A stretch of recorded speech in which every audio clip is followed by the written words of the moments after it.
The key was in my hand, but the lock didn't recognize it anymore. I stood on the front porch of the house I had lived in for 31 years, the house where my wife Margaret and I had raised our son, where I had built a workshop in the garage, where I had planted a maple tree in the backyard the year my grandson was born.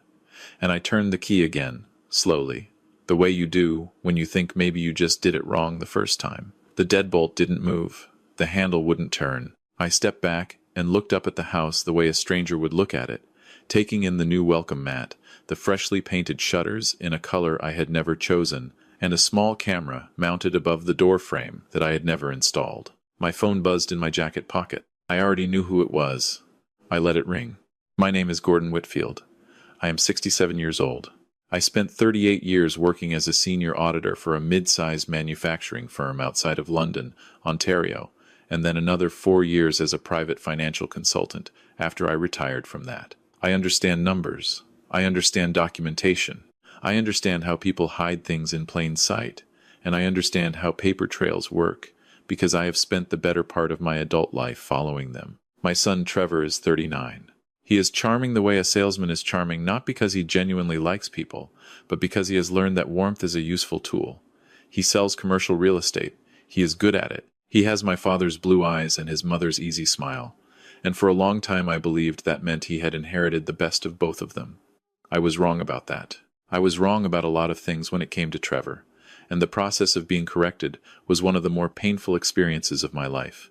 But I am getting ahead of myself. Margaret died 4 years ago.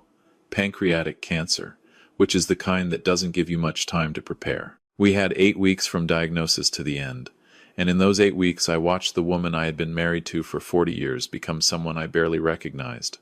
And then she was gone, and the house became very quiet.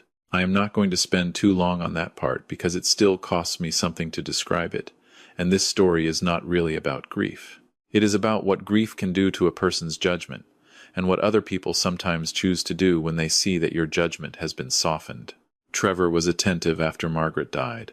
I want to be fair about that. He called every few days. He came for dinner on Sundays. He helped me sort through her things when I was ready to do that. His wife Diane was kind. Their son, my grandson Owen, who was 6 at the time, kept me from disappearing entirely into the quiet. For about a year, I thought we were doing well. I thought we were one of those families that actually pulls together instead of pulling apart. Then Trevor started asking questions about the house. Not directly, at first. The way Trevor does things, he rarely comes at a subject directly. He circles it. He brings it up sideways, drops it into conversation between other things, lets it sit there while you talk about something else, and then returns to it a little closer than before. I had watched him do this with clients at dinner parties and always found it impressive. I found it considerably less impressive when I realized he was doing it to me. It started with concern. That is always how it starts. "Dad, this place is a lot to maintain on your own, don't you think?" I told him I managed fine. "The yard alone, I mean. You're not getting any younger. And those stairs, Dad. What happens if you fall?" I told him that if I fell, I would call 911, like any other person. "I just worry," he said. "Diane worries too. We were talking, and we thought maybe it makes sense to start thinking about your options. There are some really lovely retirement communities around here. You could be somewhere with people your own age, activities, support if you need it." I told him I was 63 years old, and I didn't need support. He smiled. "Of course not. I just want to make sure you're planning ahead." I thought that was the end of it. It wasn't the end of it.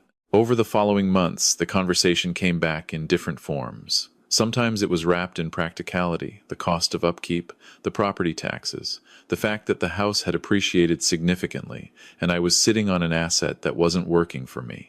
Sometimes it was wrapped in health, a mention that his friend's father had slipped on ice and spent 3 months in rehabilitation, a forwarded article about aging in place versus community living. Once, after I had a routine procedure done on my knee, he arrived at the hospital with Diane and Owen and sat across from me in the recovery room with an expression I can only describe as calculated sympathy, and told me that moments like this were a reminder that we all needed to think about the future. I remember looking at my grandson playing with a toy truck on the floor beside the chair and thinking that I was very tired of thinking about the future in the way Trevor wanted me to think about it. The house, by that point, was worth somewhere around $1.5 million. London real estate had done well over the 31 years since we bought it, and the neighborhood had become desirable in a way it wasn't when we were young. I knew this because I still paid attention to numbers. I knew what I had, and I knew what it was worth, and I knew that I had no intention of selling it. What I didn't fully appreciate yet was how far Trevor had already moved past asking. I found out in March, about 18 months after Margaret died.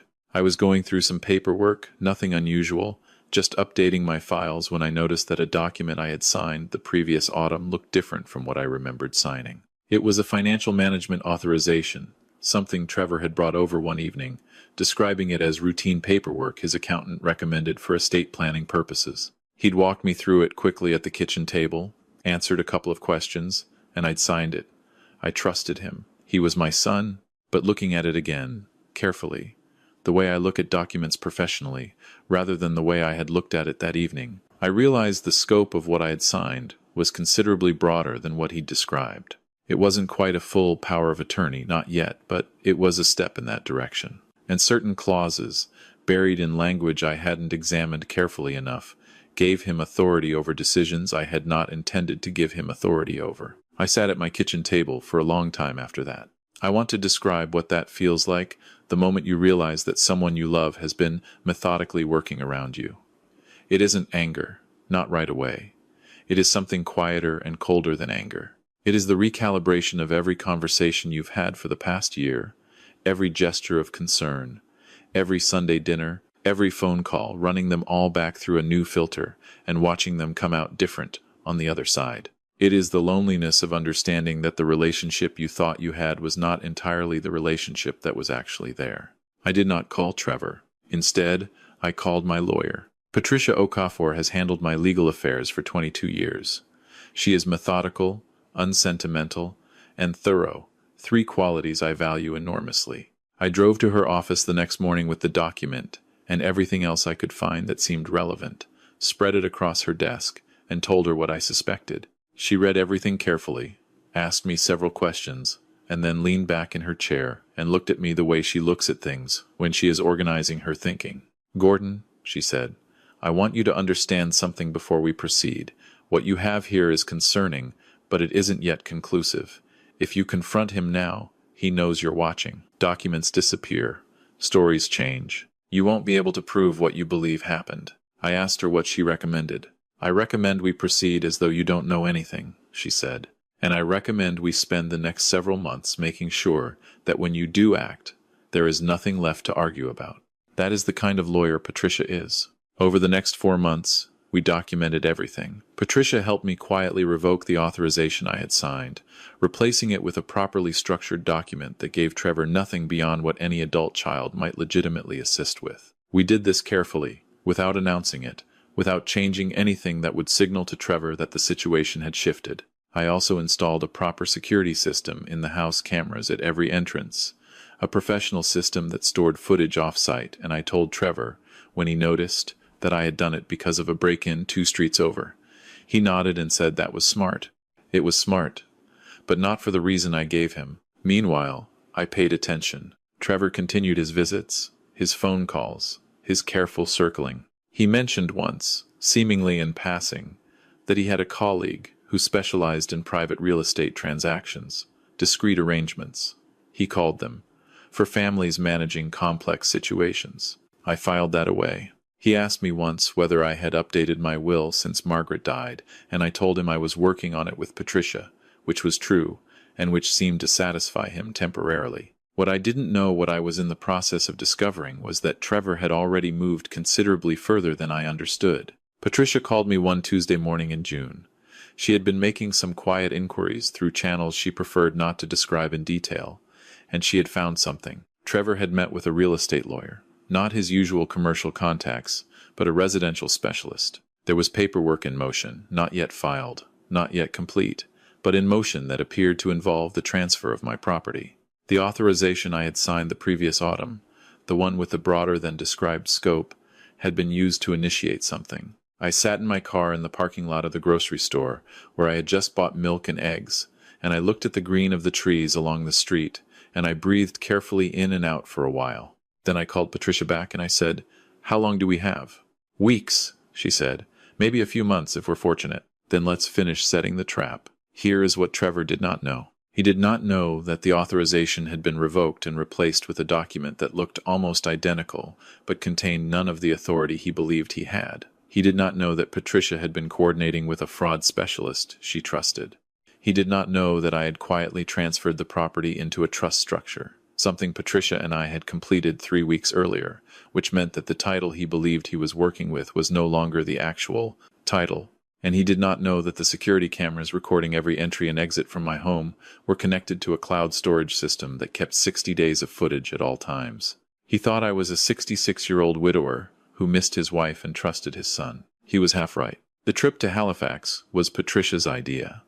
She thought it would help if Trevor believed I was at a distance and distracted a long flight, an old friend, a week away from the house.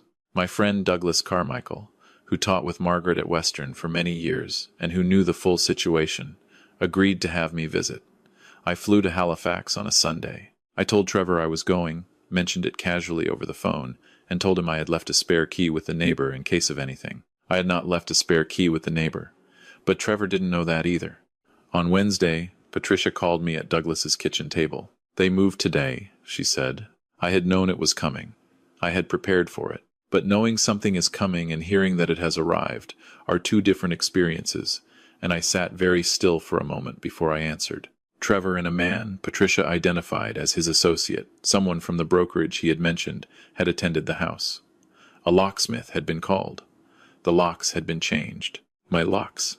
On my house. They had also, according to what Patricia was able to learn through the title office, attempted to file a transfer document. The document had been rejected because the title they were working from was no longer valid. The trust transfer had been completed and registered, a fact they had not discovered.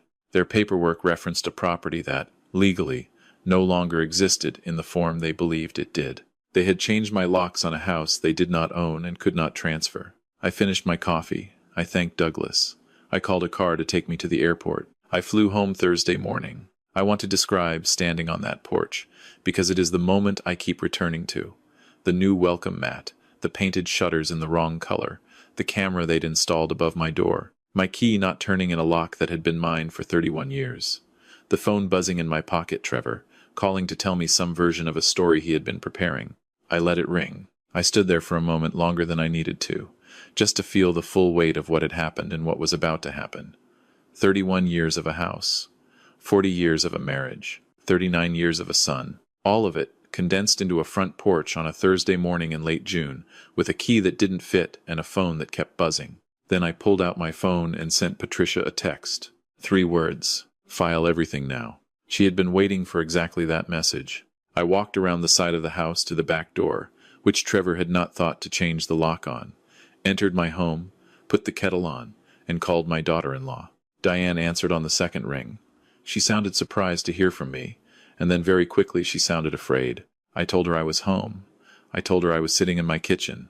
I told her the kettle was on and I was going to have a cup of tea. And then I told her, very calmly, that Patricia had filed everything that morning and that Trevor should probably contact a criminal lawyer before the end of the business day. There was a long silence. "Gordon," she said finally, and her voice had changed completely. "I want you to know that I didn't. I told him not to." "I know," I said. "I know you did. That's going to matter." I drank my tea. I waited. Trevor arrived 40 minutes later.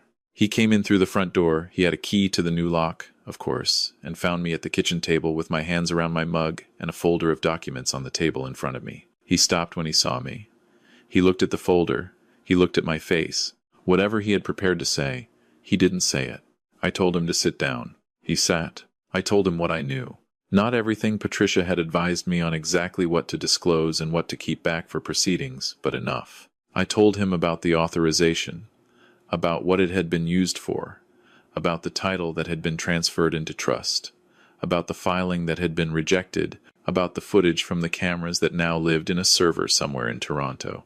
Trevor is his mother's son in some ways. When he is cornered, he goes quiet. He doesn't bluster. He sat across from me and he was very quiet, and I watched something move across his face that I hadn't seen there in a long time. Something that might have been shame, or might just have been the recognition that he had miscalculated badly. "Dad," he said. Don't, I said. He closed his mouth. I don't know, I said slowly. What you needed the money for, badly enough to do this. I don't know if it was the business debt, or something else, or whether you just looked at this house and decided it should be yours before it was yours. I'm going to let the lawyers in the court figure that part out.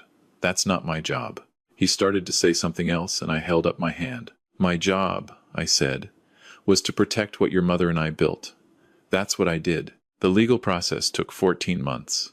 I will not walk through all of it, because some of it is still difficult, and some of it is frankly tedious, and the outcome is what matters. The fraudulent use of the financial authorization resulted in charges. Trevor's associate, who had processed the locksmith call and filed the transfer documents, cooperated with investigators in exchange for reduced charges and provided a detailed account of what had been planned. Trevor pleaded guilty to 2 counts of fraud and received a conditional sentence with significant fines, community service, and a period of probation. He did not go to prison. I want to be clear about that because I think people sometimes assume that a story like this is supposed to end with prison, and I am not sure that was what I wanted. What I wanted was accountability. What I wanted was for it to be on the record, permanent and documented, that this had happened, that the attempt had been made and had failed and had consequences. Diane filed for divorce 8 months after the charges were laid. She got primary custody of Owen. I see my grandson every second weekend and on holidays, and those are among the best days I have now. Trevor and I have spoken twice since the guilty plea. Both conversations were brief. I do not know what our relationship will look like going forward, or whether we will have one. That is a question I have learned to sit with rather than answer. The house is still mine. The maple tree in the backyard is taller than ever. I had the locks, changed back my locks. My key and the locksmith who did it was a young man from Kitchener who made a comment about the quality of the original hardware and seemed genuinely pleased to be restoring something rather than replacing it. I gave him a good tip. I have had time since then to think about what I would tell someone who found themselves in a situation like mine, someone who suspects that a person they love is working around them rather than with them, someone who is trying to decide whether to trust what they see or trust what they feel. Trust what you see. Document everything. Act slowly and carefully rather than quickly and emotionally, because speed favors the person who is already in motion and patience favors the person who is paying attention. Do not let grief make you careless with what you have built. This is harder than it sounds. When you have lost the person who built it with you, the things you built together can start to feel less like assets and more like wait the yard, the stairs, the rooms that are too quiet now. People who want something from you will use that heaviness.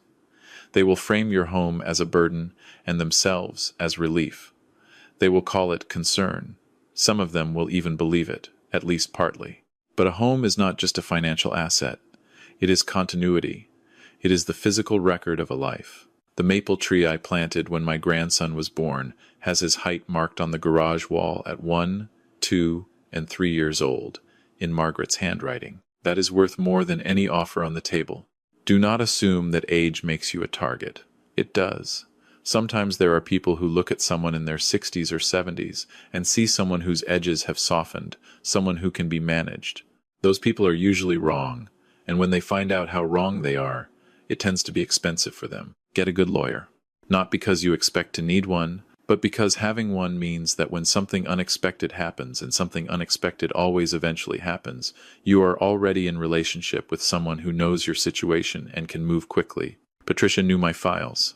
She knew my intentions. That meant that when the moment came, we didn't lose weeks getting her up to speed. We moved the same day. And finally, it is possible to love someone and still hold them accountable. These are not contradictory things. I loved my son. I still do, in the complicated way that you love someone who has shown you something about themselves you cannot unsee. Loving him did not mean allowing what he tried to do to stand unchallenged. It meant telling the truth about what happened, clearly and completely, and letting the consequences follow. That is not cruelty. That is respect for him, for myself, and for everything his mother and I spent our lives building. The maple tree is going to be beautiful this autumn. I already know it.